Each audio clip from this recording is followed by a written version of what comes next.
Mi suegro me dijo una vez que la valía de un hombre se mide exclusivamente por el peso de su cartera. Lo soltó así, sin anestesia, en plena cena de Nochebuena y ante toda la parentela. Todos se rieron con esa carcajada ensayada de los que deben dinero o favores, como si fuera la ocurrencia más brillante que hubieran oído en su vida.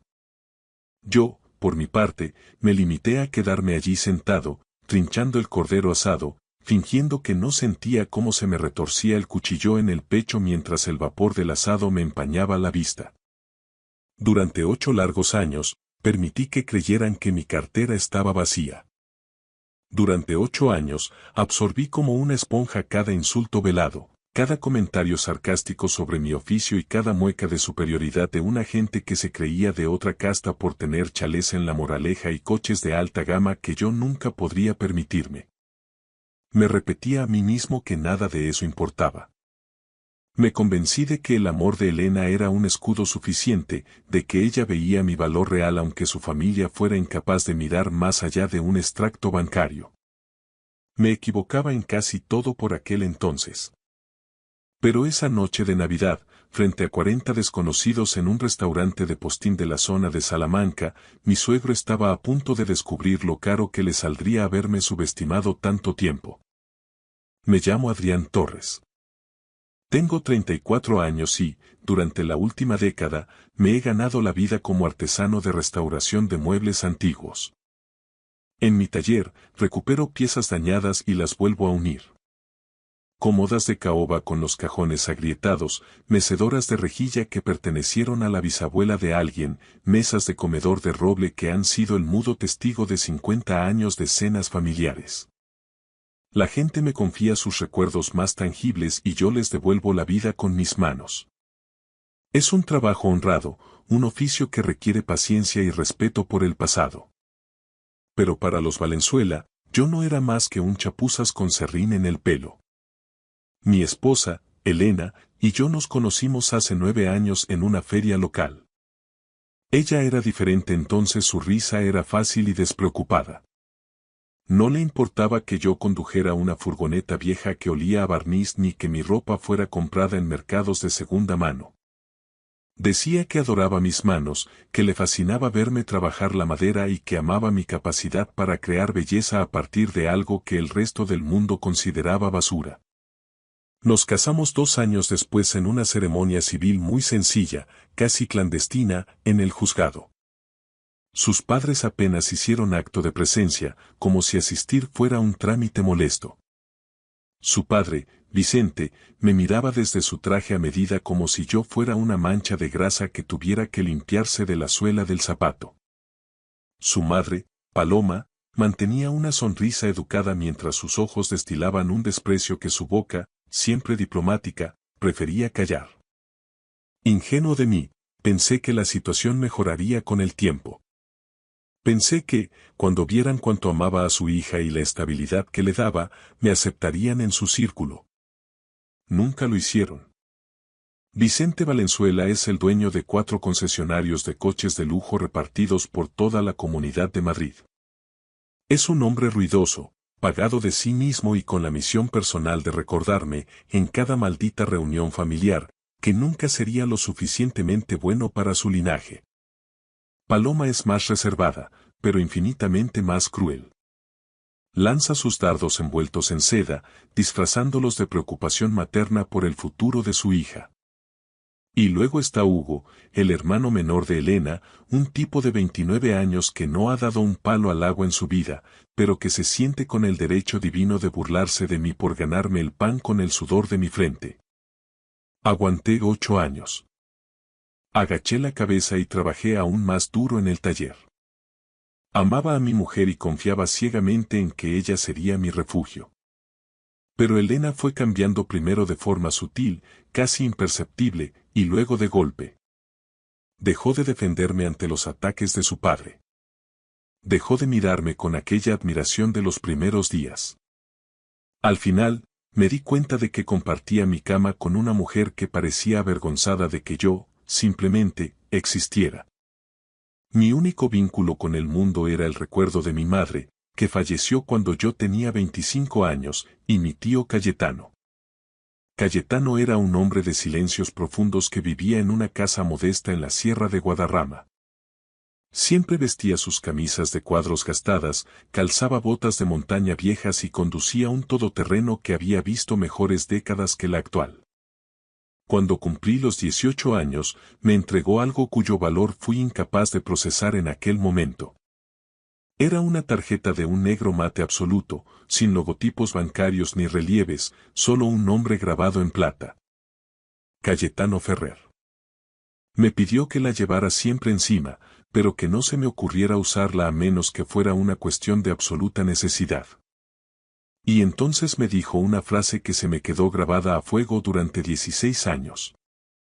El día que la uses, Adrián, sabrán exactamente quién eres. Nunca entendí el misterio. Se lo pregunté 1000 veces, pero él solo sonreía con esa sabiduría de los que saben esperar y decía que lo comprendería cuando llegara el momento justo. Mi tío murió hace 3 años. Nunca llegué a usar la tarjeta, la guardé en mi vieja cartera de cuero como un amuleto, un último pedazo de su presencia que podía llevar conmigo a diario. Aquella noche de Navidad, el aire en casa Lucio estaba cargado de una tensión invisible. Estaba sentado a una mesa larguísima, rodeado por los Valenzuela y una corte de parientes lejanos y socios de negocios. Éramos 42 personas, todas gravitando alrededor de la chequera de Vicente, y todas tratándome como a un figurante que se había colado en la película equivocada. Fue justo en ese instante cuando Elena buscó algo en su bolso de marca, sacó un sobre blanco y, con una frialdad que me heló la sangre, lo deslizó por el mantel inmaculado hacia mi plato. Eran los papeles del divorcio, firmados y sellados hacía 2 semanas a mis espaldas. Su padre, sin perder un segundo, levantó su copa de champán y anunció a voz en grito que yo estaría de patitas en la calle para el mes de febrero. Y entonces ocurrió lo más increíble. Toda la sala estalló en aplausos. 40 personas brindando y celebrando mi humillación pública y mi ruina personal en plena noche de Navidad. Me quedé allí petrificado, con el papel del divorcio quemándome las yemas de los dedos mientras las carcajadas de los invitados herían el aire como cristales rotos. Sentí el peso de cada desplante acumulado durante casi una década, de cada cena donde fui el blanco de las burlas, de cada vez que me hicieron sentir un estorbo en una vida de lujo que nunca pedí. Entonces, con una calma que ni yo mismo comprendía, busqué en mi vieja cartera de piel gastada y saqué aquella tarjeta negra mate que mi tío Cayetano me había confiado 16 años atrás. Se la entregué al sumiller, un hombre impecable que hasta ese momento me había ignorado con fría eficiencia profesional. Al rozar el material, su expresión cambió. Miró el nombre grabado en plata, Cayetano Ferrer, y juro que vi cómo se le escapaba el color del rostro. Se inclinó hacia mi oído, ignorando el protocolo, y me susurró 5 palabras que, al ser pronunciadas, provocaron un silencio sepulcral que recorrió la mesa de punta a punta. Sea bienvenido, señor. Ordene usted. Esta es la crónica de cómo dejé de ser un fantasma entre los vivos. Esta es la historia de la noche en que el Chapuzas demostró que el roble más viejo es siempre el más difícil de quebrar. Para que entendáis cómo llegué a ese reservado de casa Lucio, rodeado de hienas con trajes de Armani, debo llevaros atrás. Me crié en Carabanchel, en un piso pequeño donde el olor a café y a madera limpia lo llenaba todo. Mi madre, Rosa Torres, se deslomaba en 2 trabajos, limpiando oficinas por la mañana y cosiendo para afuera por las noches, para que nunca nos faltara un plato caliente. Ella me grabó a fuego que la integridad de un hombre no se guarda en el banco, sino en la palabra dada y en el callo de las manos. Cuando falleció, yo apenas tenía 25 años, y el mundo se me volvió un lugar oscuro y hostil. El único que evitó que me hundiera fue su hermano mayor, mi tío Cayetano. Era un hombre de pocas palabras y mucha sabiduría, que vivía en una casa de piedra en la Sierra de Guadarrama, rodeado de pinos y de un silencio que solo rompía el sonido de sus herramientas. Cayetano vestía siempre igual. Camisas de franela a cuadros, botas de montaña de las que ya no se fabrican y unos vaqueros que contaban 1000 historias de esfuerzo. Conducía un Land Rover viejo que tosía al arrancar, pero a él le daba igual lo que dijeran en el club de campo. De chaval, pasaba los veranos en su taller. Él me enseñó a escuchar a la madera, a lijar hasta que la superficie fuera suave como la seda y a ver la joya escondida en un mueble abandonado en un desguace. El tío Cayetano me dio un oficio, pero sobre todo, me dio un propósito. El día que cumplí los 18, me puso en la mano aquella tarjeta negra. Pesaba más de lo normal, era fría, sólida, casi metálica. Sin chip, sin numeración, solo el nombre. Cayetano Ferrer. Llévala siempre contigo, Adrián, me dijo con sus ojos de búho sabio. No la uses a menos que te veas contra las cuerdas. Pero el día que la saques, muchacho, sabrán exactamente quién eres. Durante 17 años fue solo un recuerdo, un pedazo de él que sobrevivió a su entierro hace 3 años. Y luego estaba Elena. Cuando la conocí en las fiestas de San Isidro hace 9 años, creí que me había tocado la lotería. Era deslumbrante, sí, pero lo que me cautivó fue su risa, una que hacía que el ruido de la ciudad se apagara. Pasamos horas hablando junto a los puestos de entresijos y gallinejas, y ella me juraba que nunca había conocido a alguien tan real. Decía que mis manos, manchadas de barniz y esfuerzo, tenían más verdad que todos los cachorros de la yatzad madrileña con los que sus padres intentaban emparejarla. Nos casamos por lo civil, en una ceremonia rápida en los juzgados de la calle Pradillo. Sus padres, Vicente y Paloma, aparecieron tarde y se fueron temprano, como quien cumple con una visita al dentista. Vicente Valenzuela, el patriarca, me marcó desde el primer minuto. ¿Restaurador? O sea, que eres un chapuzas que arregla sillas cojas, soltó con un desprecio que habría congelado el Mediterráneo. Paloma, por su parte, practicaba una crueldad más refinada, una caridad aristocrática que dolía más que un bofetón. Hugo, el cuñado, era el peor. Un niní de manual que se creía un tiburón de las finanzas porque su padre le había puesto un despacho y un coche de 100.000 euros. Con los años, el goteo constante de veneno hizo mella. Elena, mi Elena, empezó a cambiar. Los apretones de manos bajo el mantel desaparecieron. Las miradas de complicidad se transformaron en suspiros de fastidio cuando yo no sabía de qué marca era el reloj de tal o cual primo. Empezó a mirarme con los ojos de su padre. Como a un proyecto fallido, como a un error de juventud que ya no resultaba pintoresco. La noche antes de Nochebuena, la oí por el pasillo hablando con Paloma. Lo sé, mamá. Tenías razón desde el principio. No se puede sacar el brillo a lo que es madera corriente. Esas palabras me hundieron más que cualquier insulto de Vicente. Así llegamos a Casa Lucio, un templo de la opulencia en plena Milla de Oro de Madrid. El sitio es de esos donde el aire huele a perfume caro y el suelo de mármol brilla tanto que te da vergüenza pisarlo. Vicente presidía la mesa de 42 invitados con la arrogancia de un César, luciendo un traje a medida que costaba lo que mi taller en 6 meses. Elena estaba a su lado, vestida de rojo pasión, con unos pendientes que gritaban dinero viejo.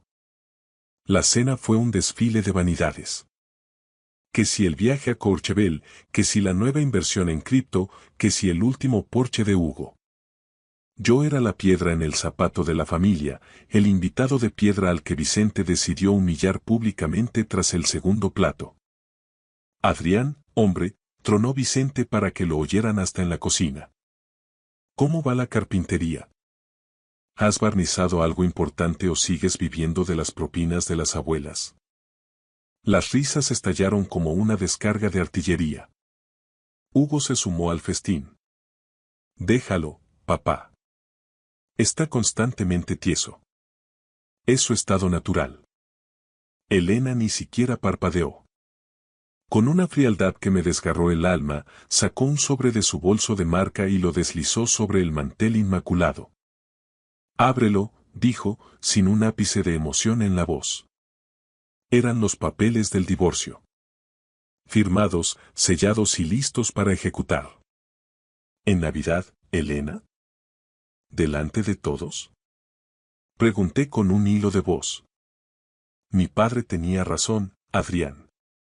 Eres un hombre pequeño.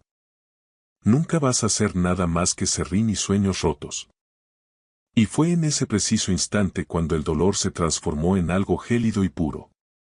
Fue entonces cuando recordé la tarjeta negra y el legado de mi tío Cayetano. Si querían ver quién era yo realmente, estaban a punto de recibir la lección de sus vidas. Las palabras de mi suegro me golpearon con la fuerza de un puñetazo seco en el esternón.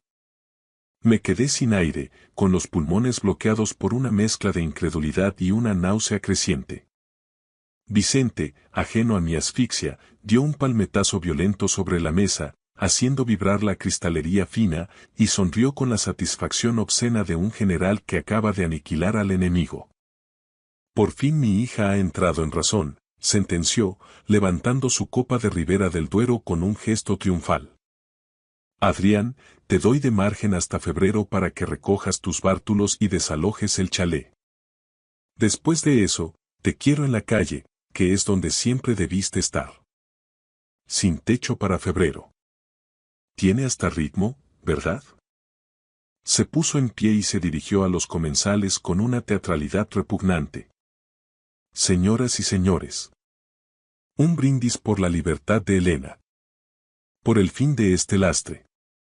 Las copas de cristal de Bohemia se alzaron al unísono por toda la mesa.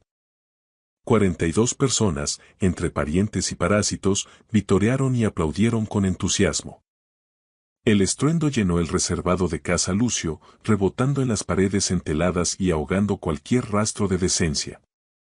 Me quedé allí, congelado como una estatua de sal, viendo cómo mi matrimonio de casi una década se disolvía entre vítores y risas de desconocidos.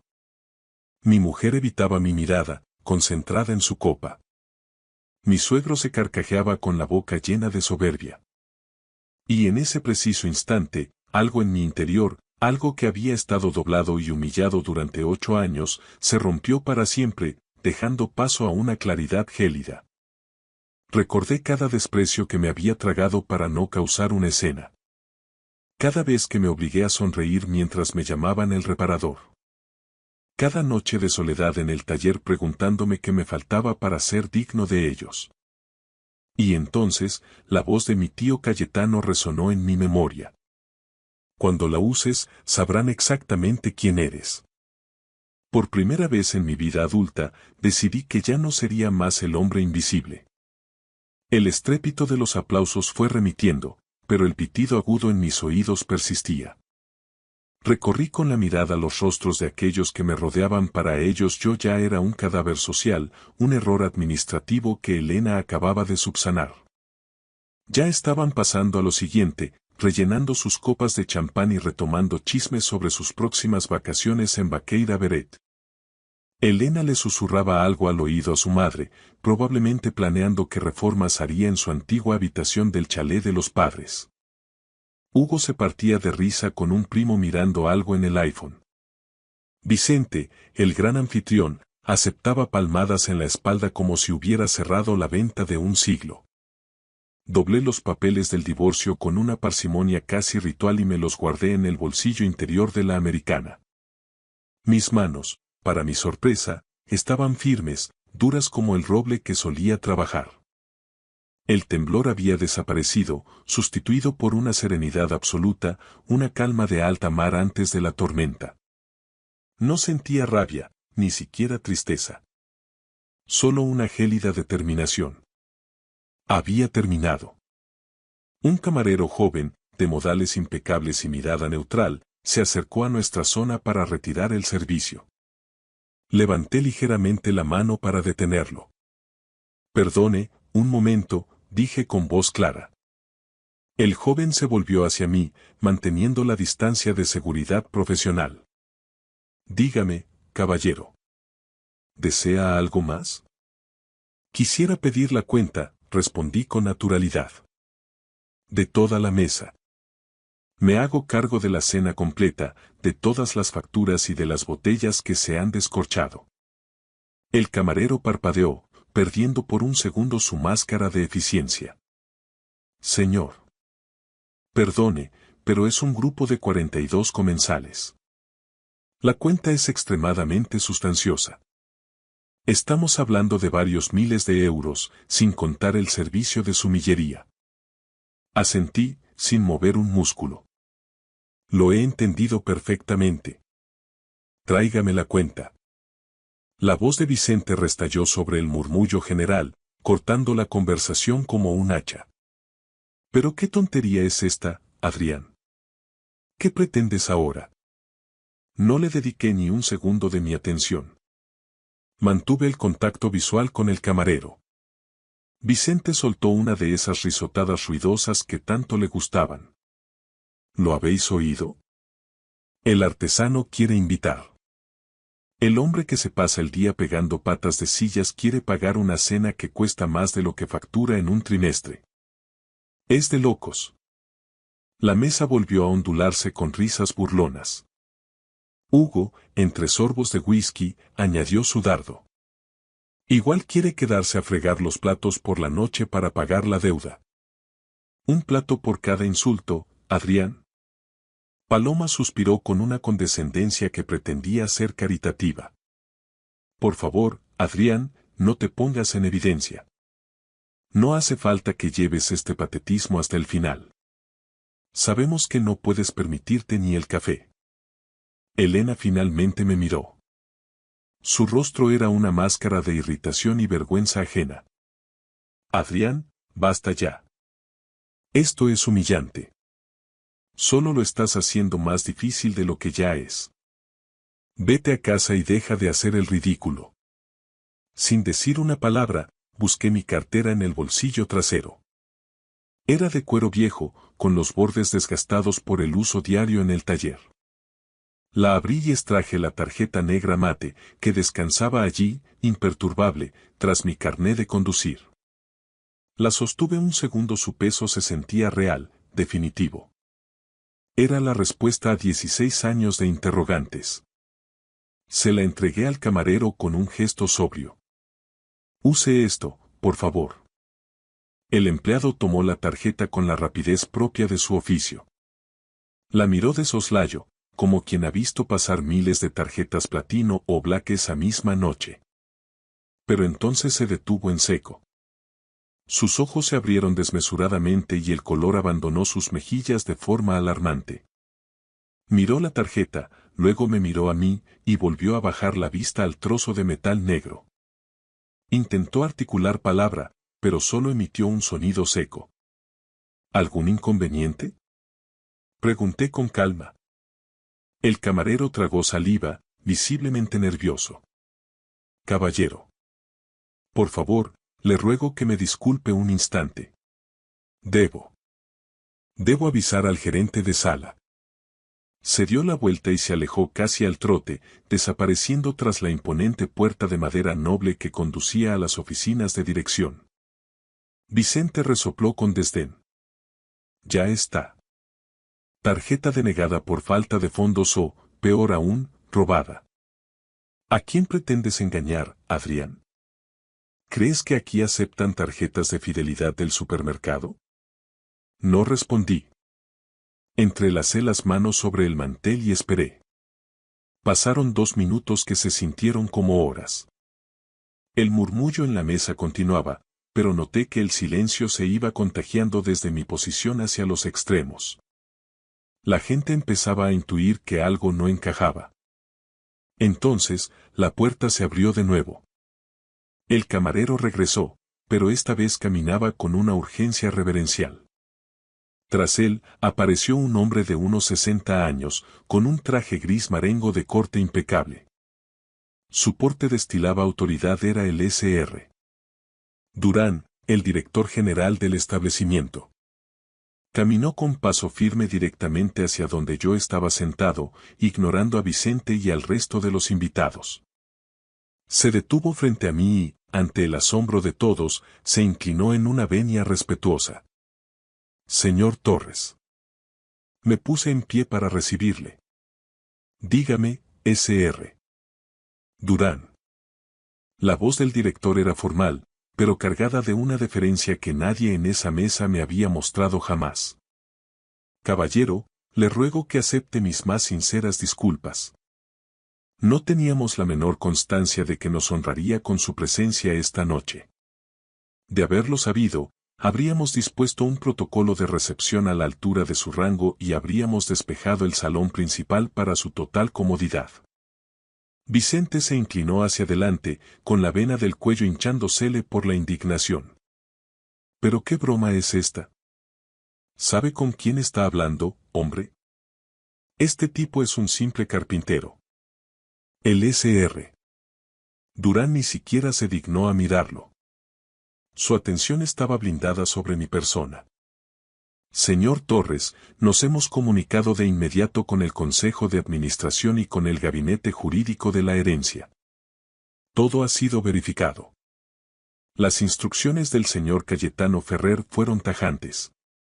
En el momento en que esta tarjeta fuera presentada, debíamos activar el protocolo de sucesión de forma inmediata. Sentía el pulso acelerado, pero mantuve el tipo.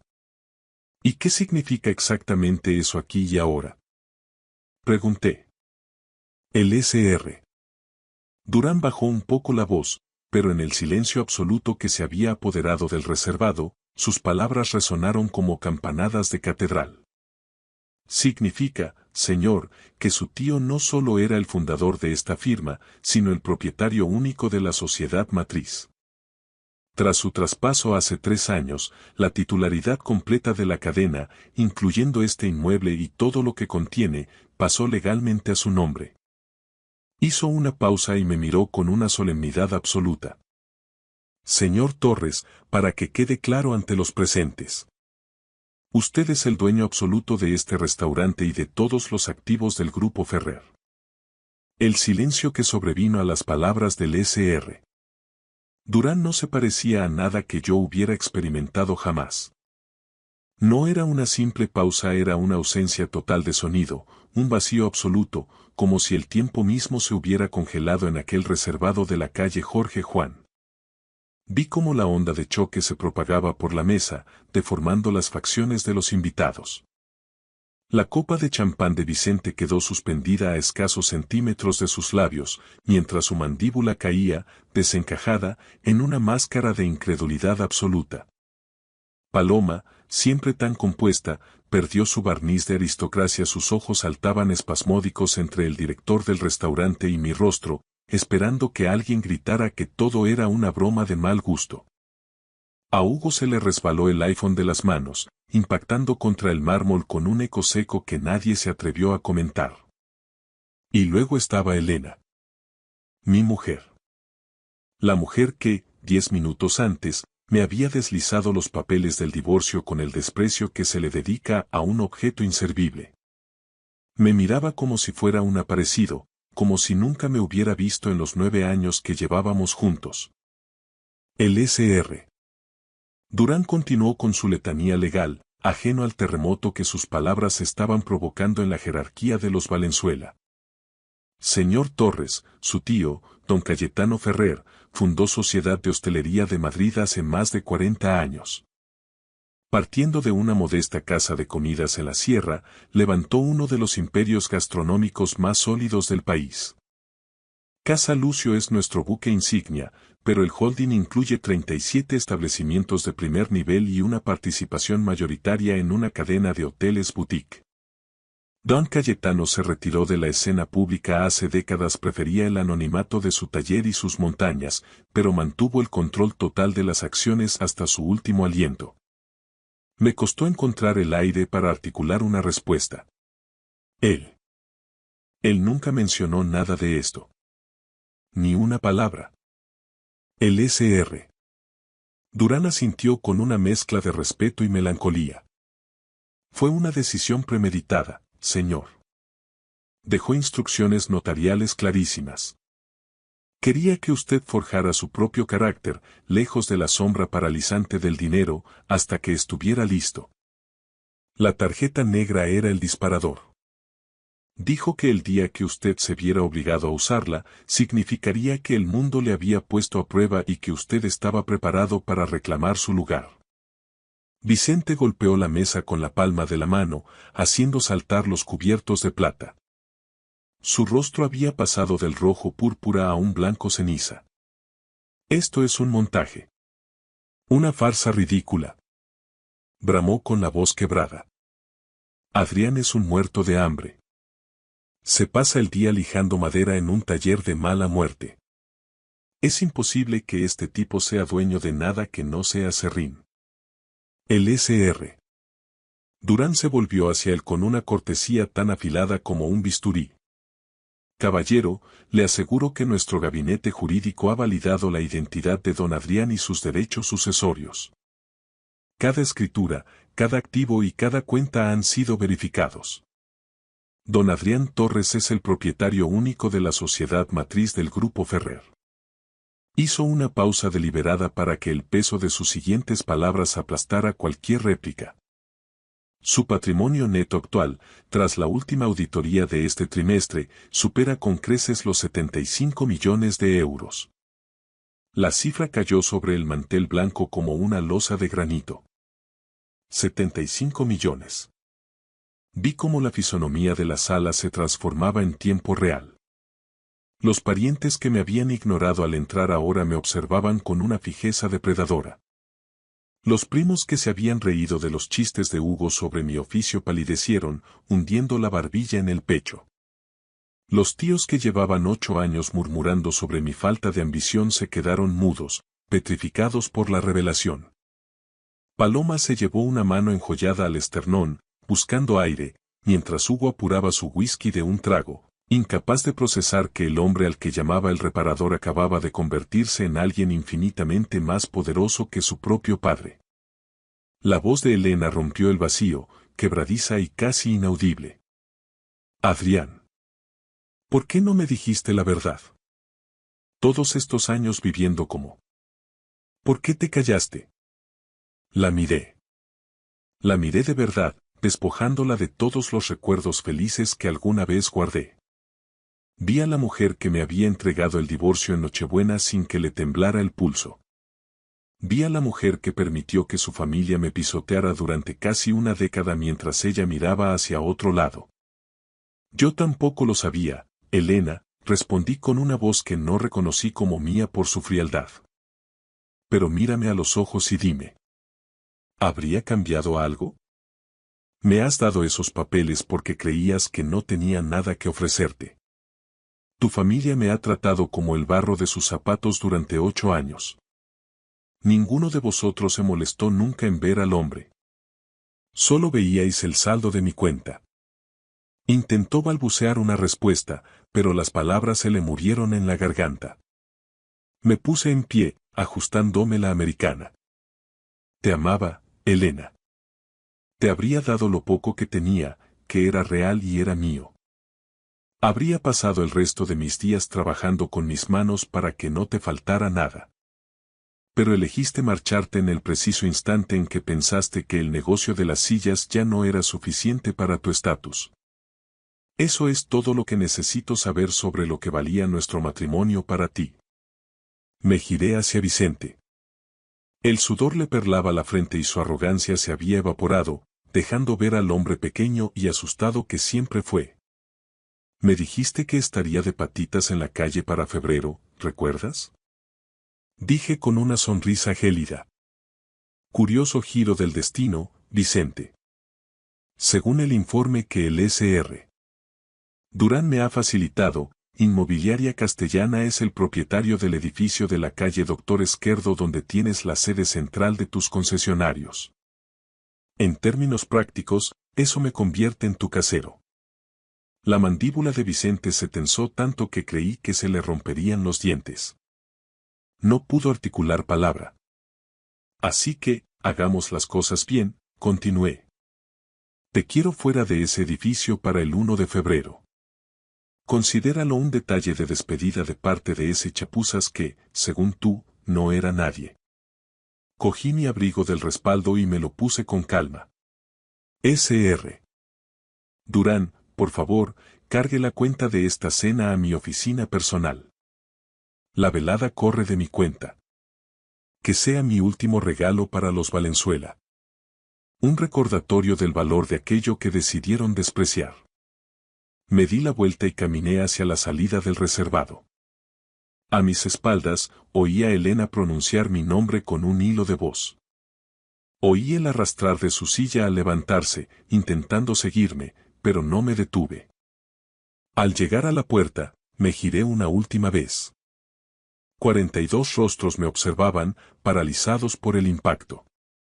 Mi tío me enseñó que la madera noble se reconoce por cómo aguanta la presión, dije. Y que la valía de una persona se mide por cómo trata a los demás cuando cree que no tiene nada que ganar. Esta noche os he observado a todos, y ahora sé exactamente lo que valéis. Absolutamente nada. Salía la fría noche madrileña. El aire de la sierra bajaba cortante por la calle Serrano, limpio y puro. Por primera vez en 8 años, mis pulmones se expandieron sin dolor. No miré atrás. Sabía que, en algún lugar, mi tío Cayetano estaba sonriendo. Los días que siguieron a aquella Nochebuena en la calle Jorge Juan fueron los más silenciosos y lúcidos de mi vida. Conduje de vuelta al chalet que había compartido con Elena, hice una sola maleta con lo estrictamente necesario y me marché antes de que ella cruzara el umbral. No quería escenas de alcoba, ni llantos tardíos, ni esa clase de disculpas que solo florecen cuando el saldo bancario del otro se vuelve público. Quería cerrar aquel capítulo con la misma precisión con la que ajusto una junta de Milano. Limpia, firme y definitiva. El proceso de divorcio fue una lección magistral de ironía jurídica. Al principio, los abogados de Elena, los mismos que su padre había contratado para blindar a la familia, intentaron impugnar el acuerdo. Argumentaron que ella desconocía mi situación patrimonial real y que, por tanto, tenía derecho a una liquidación de gananciales. Sin embargo, las capitulaciones matrimoniales que Vicente Valenzuela me obligó a firmar antes de la boda con una sonrisa de tiburón, diseñadas específicamente para que yo no pudiera tocar un solo euro de su linaje, se volvieron contra ellos como un boomerang. El régimen de separación de bienes era absoluto. Elena había renunciado por contrato a cualquier derecho sobre activos adquiridos fuera del matrimonio o por herencia. Se quedó exactamente con lo que ella misma había planeado para mí. Con nada. Me enteré por la prensa económica local de que los concesionarios de Vicente empezaron a hacer aguas apenas 3 meses después. Simplemente, no renové el contrato de arrendamiento de su sede central. No lo hice por una sed de venganza ciega, sencillamente, no tenía ninguna obligación moral ni comercial de mantener un trato con un hombre que había dedicado 8 años a intentar demoler mi autoestima. Tuvo que trasladar su flota a una nave industrial en un polígono a las afueras de Leganés, y en menos de un año, 2 de sus 4 centros echaron el cierre definitivo. El hombre que se burlaba de mí por pegar patas de sillas ahora veía como el motor de su vida se gripaba sin remedio. Paloma me envió una carta perfumada 6 meses después. 3 páginas de una caligrafía exquisita llenas de justificaciones, diciendo que ella siempre había intuido mi gran potencial y proponiendo un café en el Hotel Riz para limar asperezas. Decía que el comportamiento de Vicente no la representaba. Leí la carta mientras desayunaba en el taller, la doblé con cuidado y la eché a la chimenea donde quemo los restos de serrín. Hay puentes que es mejor dejar que se conviertan en ceniza. Hugo también intentó su jugada. Me contactó por Instagram, de repente muy cercano, muy colega. Decía que tenía una idea de negocio revolucionaria sobre movilidad eléctrica y que pensaba que yo era el socio ideal para financiar el proyecto. Bloqueé su perfil sin responder. Llevaba 8 años viendo cómo vivía del aire y del esfuerzo ajeno. No iba a ser yo quien pusiera la red para sus saltos al vacío. Elena me llamó solo una vez. Fue un martes de lluvia, casi a medianoche. Su voz ya no era la de la mujer de hielo que deslizó el sobre en el restaurante, sonaba rota, pequeña, vulnerable. Me confesó que había cometido un error imperdonable, que se había dejado cegar por el ruido de su familia y que ahora se daba cuenta de que yo era lo único real que había tenido en su vida. Me preguntó si quedaba algún rescoldo, alguna posibilidad de volver a empezar, lejos de todo el dinero y las expectativas. La escuché en silencio hasta que terminó. Luego, le dije la verdad con la calma de quien ya no espera nada. Lo tenías todo, Elena. Tenías a un hombre que te amaba de forma incondicional, alguien que habría dado la vida por ti cuando no tenías nada que ofrecerme a cambio. Eso era el tesoro más grande, pero para verlo necesitabas unos ojos que no fueran los de tu padre. No puedo olvidar la mirada que me dedicaste en aquella cena cuando pensabas que yo era invisible. Esa mirada es quien eres tú ahora. Colgué el teléfono y borré su número para siempre. Asumí la dirección de Sociedad de Hostelería de Madrid, pero no desde un ático de cristal en la Castellana. Me dediqué a recorrer cada cocina, cada recepción y cada muelle de carga. Me aprendí los nombres de los camareros, de las gobernantas de los hoteles y de los pinches de cocina. Empecé a gestionar la empresa con la misma filosofía que mi taller. Cuidando los detalles, valorando la estructura y, sobre todo, respetando la materia prima humana. Me convertí en el líder del que mi tío Cayetano se habría sentido orgulloso. Aún así, sigo restaurando muebles los fines de semana. Conservé mi viejo taller de la sierra, el olor a barniz y el tacto de la madera virgen me mantienen con los pies en la tierra. Me recuerdan quién era yo cuando nadie miraba y quién quiero seguir siendo ahora que todos me observan. Hace un mes, mientras restauraba un viejo escritorio de roble que perteneció a mi tío, encontré un compartimento secreto en el doble fondo de un cajón. Dentro había un sobre amarillento con una carta escrita a mano por él, años antes de su partida. Adrián, si estás leyendo esto, es que finalmente has tenido que mostrar tus cartas. Nunca te hablé de la herencia porque quería que te forjaras como un hombre de verdad, sin el veneno de la riqueza fácil. Cualquiera puede ser un caballero cuando tiene los bolsillos llenos. La verdadera prueba de fuego es cómo tratas al prójimo cuando el mundo cree que no eres nadie. Tú has pasado esa prueba cada día en tu taller, con tu humildad y tu integridad inquebrantable. Por eso te lo confié todo a ti. No porque lo necesitaras, sino porque te lo habías ganado. Úsalo con sabiduría. Sigue siendo ese hombre que no necesita etiquetas para saber lo que vale. Y recuerda. La gente que te quiere cuando no tienes nada es la única que merece estar a tu lado cuando lo tienes todo. Te quiero, hijo. Tu tío, Cayetano. Me quedé allí sentado, dejando que sus palabras se asentaran en mi alma. Pasé 8 años permitiendo que gente mediocre me convenciera de que mi valor dependía de mi cuenta corriente. Me lo creí porque pensaba que la dignidad se medía en metros cuadrados y marcas de relojes. Pero mi tío Cayetano entendía la gran verdad de la vida. La valía reside en el carácter, en dar la cara y en tratar a los demás con respeto incluso cuando no hay testigos. Aquella Nochebuena en Madrid no cambió mi vida por hacerme millonario. La cambió porque me hizo libre. Me hizo comprender que aquellos que se burlaban de mí eran los verdaderamente pobres. Tenían oro, pero no tenían honor, tenían estatus, pero no tenían amor. Si estás ahí fuera sintiéndote pequeño, sintiendo que el mundo te ignora porque no brillas con luz prestada, escúchame bien. Tu valor no lo define quien te subestima. Mantente firme. Sigue trabajando con la verdad por delante. Tu momento llegará, y cuando lo haga, asegúrate de seguir siendo la persona que se merecía ganar. Gracias por escuchar la historia hasta el final. Dale like y deja un comentario. Suscríbete al canal y activa la campana para no perderte la próxima historia. Les deseo todo lo mejor. El momento en que aquel médico miró los resultados de mi análisis de sangre se puso pálido, supe que algo iba muy mal. Se marchó de la habitación sin decir una palabra. A través del cristal de la ventana, lo vi hacer una llamada, con la mano presionada contra la frente como si intentara procesar algo imposible. 10 minutos después, 3 especialistas se amontonaron en aquella pequeña sala de urgencias y me miraron como si fuera un fantasma. No con lástima, no con preocupación, sino con una incredulidad total y absoluta. Me llamo Mateo Velázquez. Tengo 38 años. Solo 3 meses antes de aquella noche, yo limpiaba inodoros y fregaba suelos por el salario mínimo en ese mismo hospital de Madrid.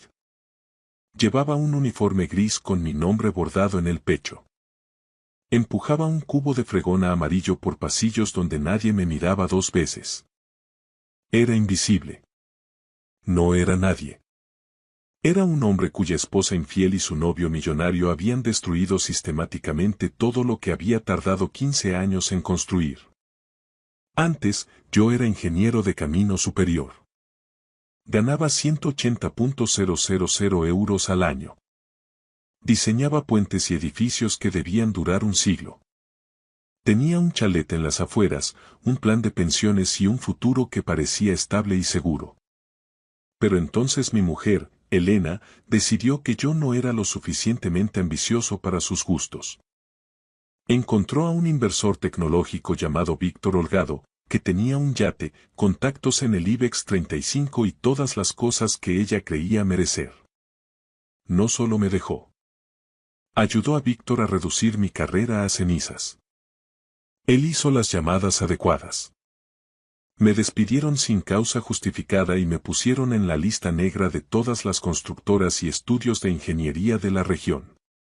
Vi cómo mis ahorros se esfumaban mientras Elena se quedaba con la casa y la mitad de todo lo demás tras un divorcio despiadado.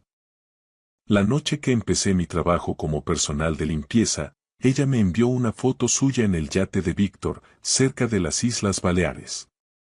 El mensaje adjunto decía solo 3 palabras que aún resuenan en mi cabeza. Disfruta la pobreza.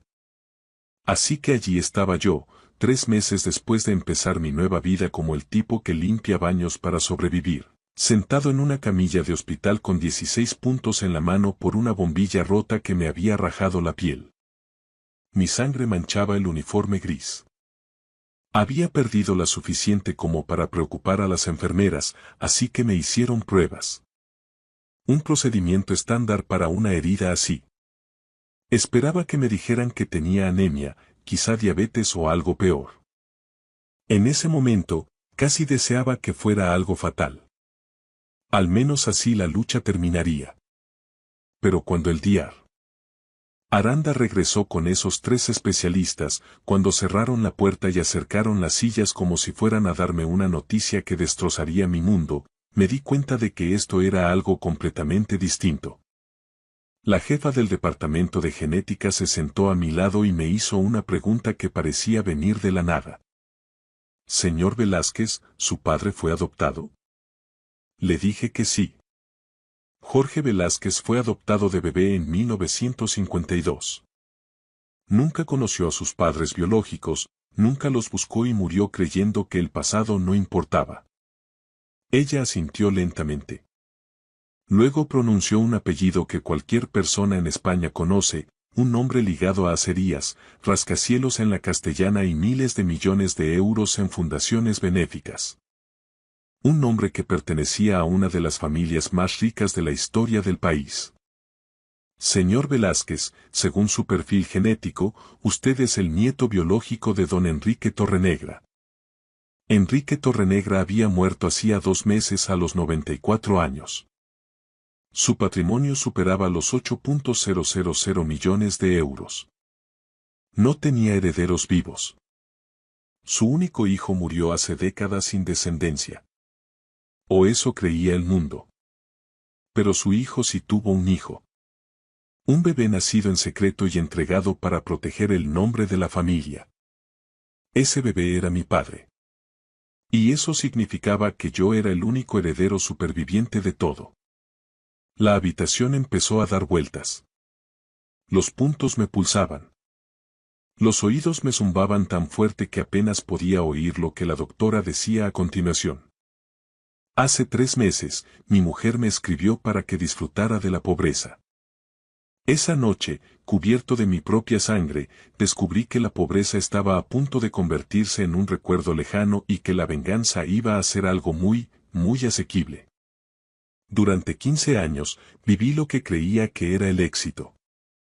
Me levantaba cada mañana a las 6, Besaba a mi mujer y conducía hasta el centro de Madrid, donde trabajaba como ingeniero senior en una de las firmas más prestigiosas. Diseñábamos hospitales, campus universitarios, sedes corporativas. Estructuras que nos sobrevivirían a todos.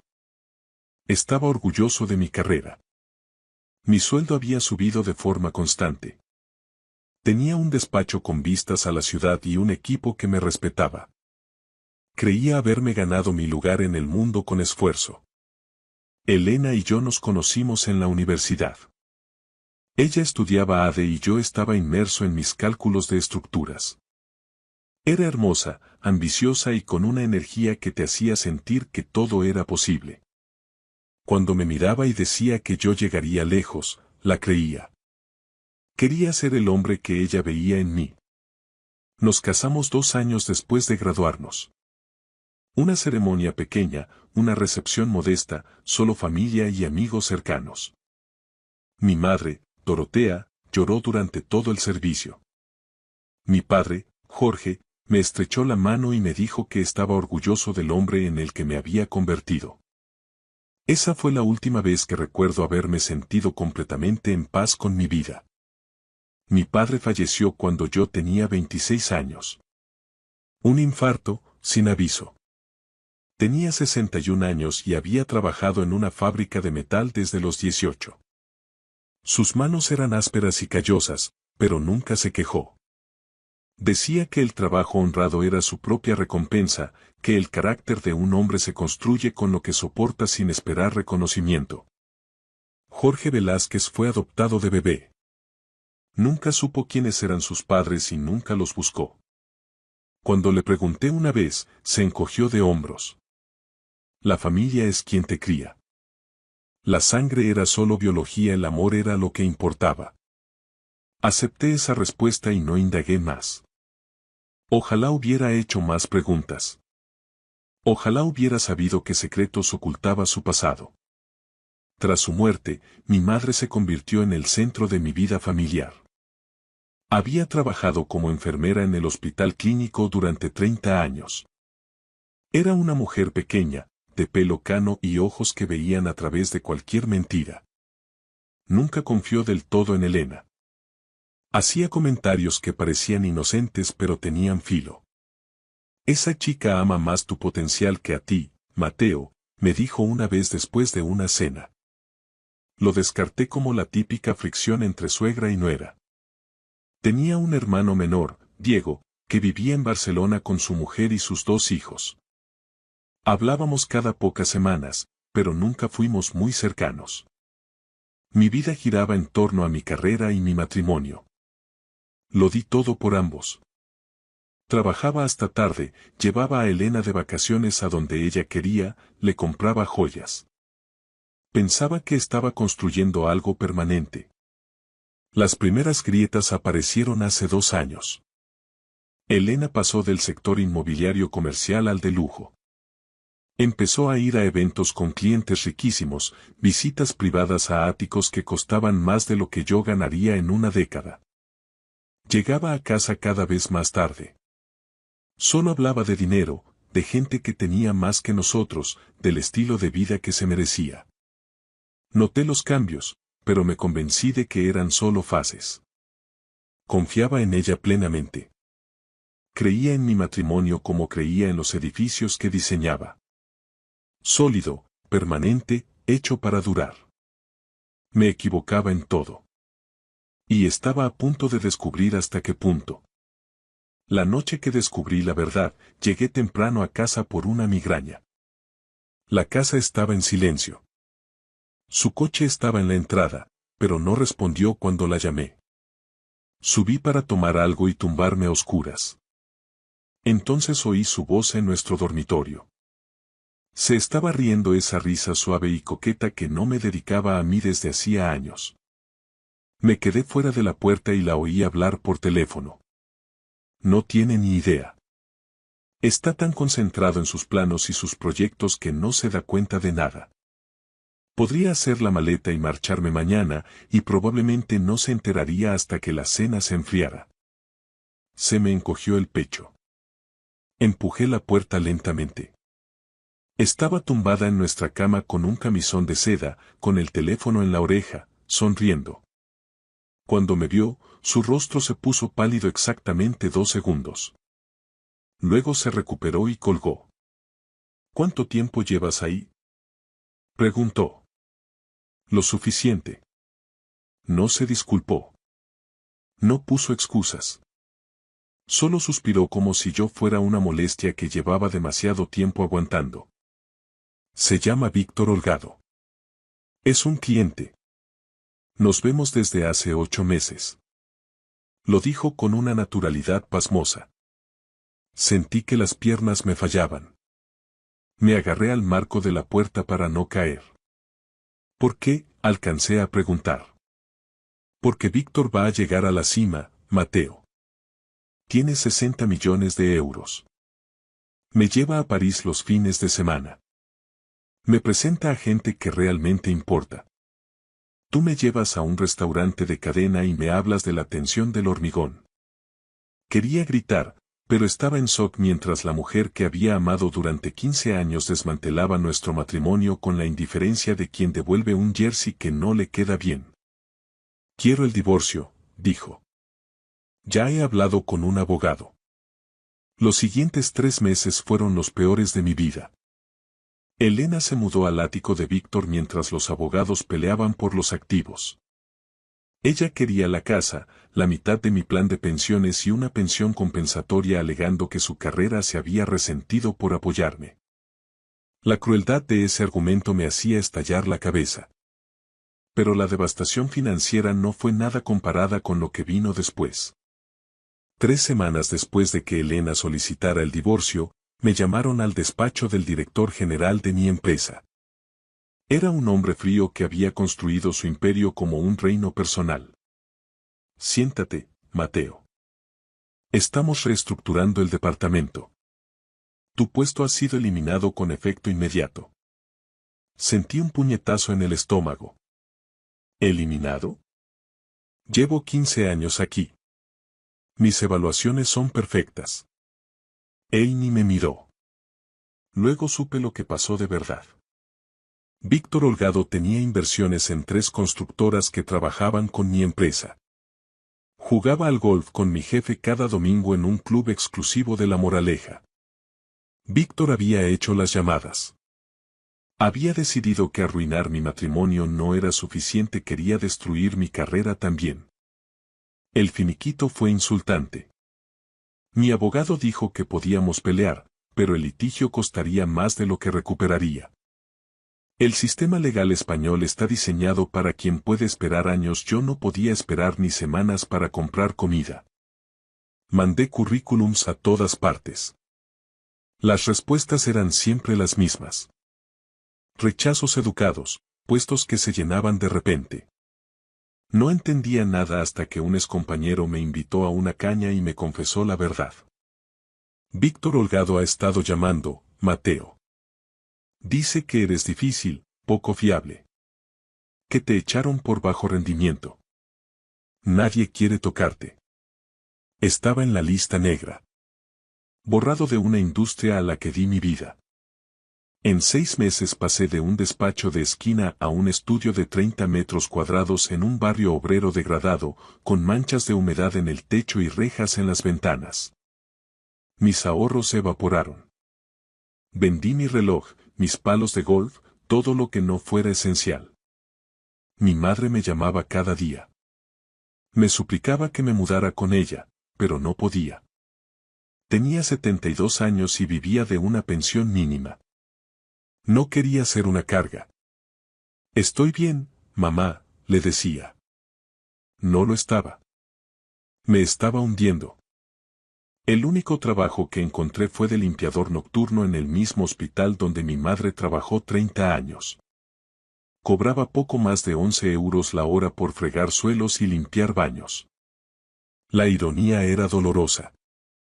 Ahora su hijo empujaba un cubo de basura como un fantasma al que nadie quería ver.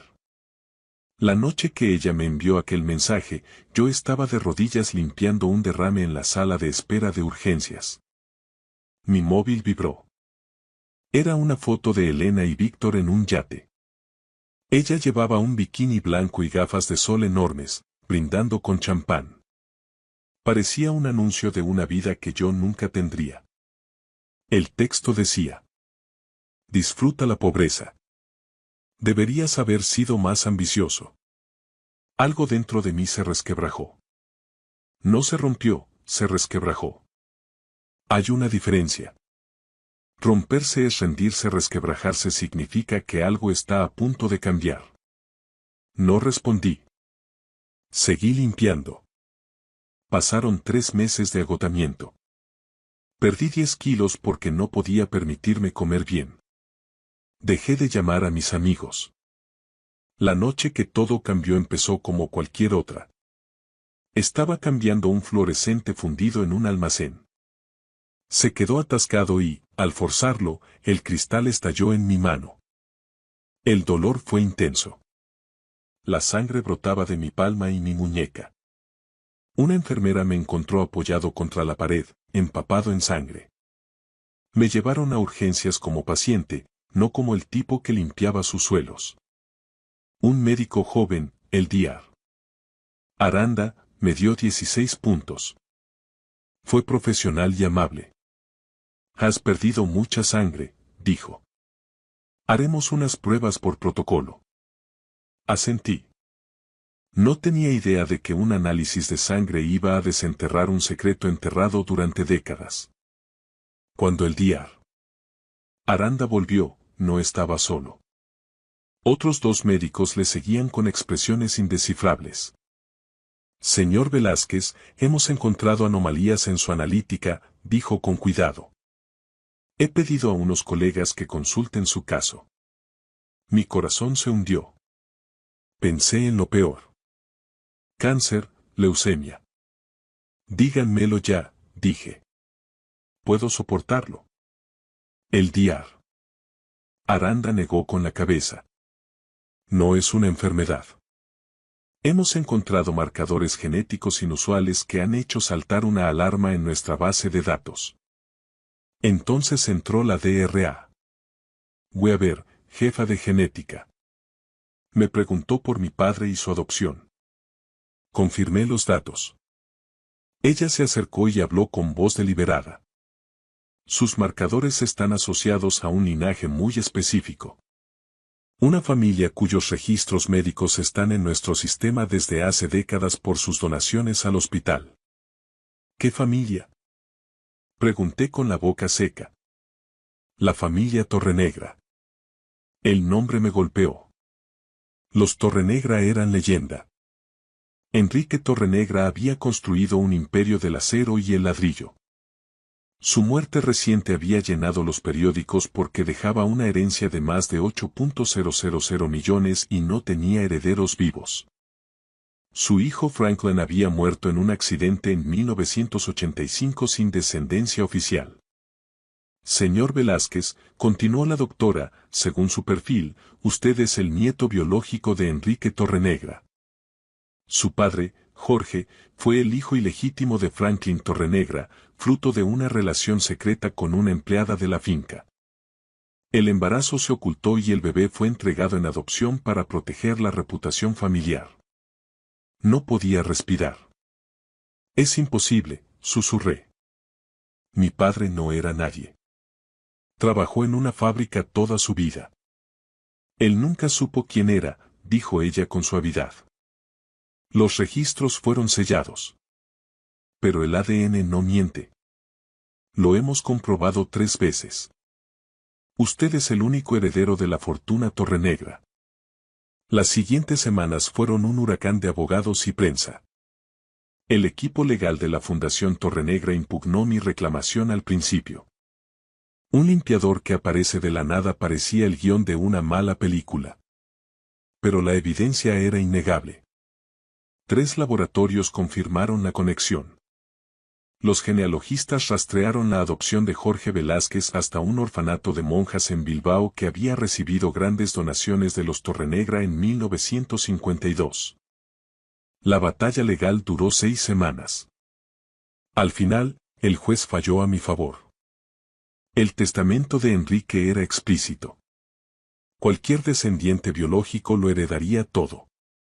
En una fría tarde, en un despacho de Madrid rodeado de abogados, acepté formalmente mi herencia. 8.500 millones de euros. Salí del edificio y sentí el aire frío en la cara. Mi móvil vibró. Un mensaje de un número desconocido. Mateo, he visto las noticias. Enhorabuena. Siempre creí en ti. Quizá deberíamos hablar. Te echo de menos, Elena. Leí esas palabras y no sentí nada. Ni rabia, ni satisfacción. Solo vacío. Bloqueé el número sin responder. Pero no había terminado. Elena me había dicho que disfrutara de la pobreza. Ahora me tocaba a mí enviar un mensaje. Lo primero que hice fue contratar a un equipo de investigadores y abogados. No para proteger mi dinero, sino para desmantelar a quienes intentaron destruirme. Víctor Holgado había construido su fortuna sobre acuerdos cuestionables. A mi equipo le llevó menos de 3 semanas recopilar pruebas de fraude, uso de información privilegiada y manipulación de mercado. El hombre que había susurrado a oídos ajenos para vetarme había dejado un rastro de delitos que nadie se había molestado en seguir. Hasta ahora. También adquirí participaciones de control en las constructoras que trabajaban con mi antigua firma. Luego llamé personalmente a mi antiguo jefe, el hombre que me despidió sin dudarlo. Señor director, habla Mateo Velázquez. Probablemente me recuerde. Soy el ingeniero que despidió hace 7 meses porque Víctor Holgado jugaba al golf con usted. Oí su respiración al otro lado. No dijo nada. Le llamo para informarle de que el Grupo Torrenegra rescinde todos los contratos con su firma con efecto inmediato. También quiero que sepa que Víctor Holgado está bajo investigación federal por fraude. Información que yo mismo he facilitado. Quería que lo supiera por mí antes de que salga en las noticias. Tartamudeó algo sobre malentendidos. No le dejé terminar. Espero que caiga de pie mejor de lo que lo hice yo. Adiós. El fondo de Víctor colapsó en 4 meses. Las demandas se acumularon. Sus 60 millones se evaporaron en gastos legales. El hombre que me robó a mi mujer y destruyó mi carrera se quedó con nada más que deudas y deshonra.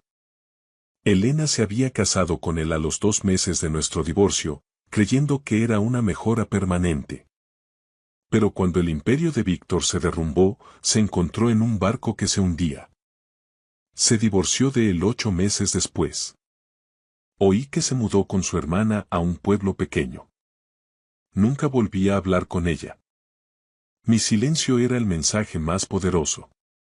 Pasaría el resto de su vida sabiendo que el hombre al que descartó por pobre era ahora uno de los más ricos del país. El dinero cambió mis circunstancias, pero me negué a que cambiara quién era yo. No me compré una mansión ni una flota de coches de lujo. Me compré una casa modesta en una zona tranquila de las afueras de Madrid. Vivo con sencillez porque esa etapa difícil me enseñó lo que realmente importa. Mi primera gran decisión fue donar 3.000 millones de euros a la Fundación Torrenegra para ampliar su labor en educación y sanidad. Quería honrar el legado de mi abuelo, pero dándole mi propio enfoque. Mi madre, Dorotea, se mudó a una casita preciosa cerca de la sierra, con el jardín que siempre había soñado. La visito cada domingo.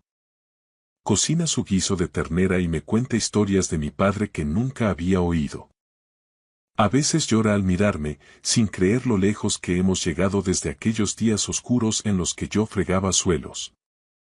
Regresé al hospital clínico la primavera pasada, no como paciente ni como limpiador, sino como benefactor.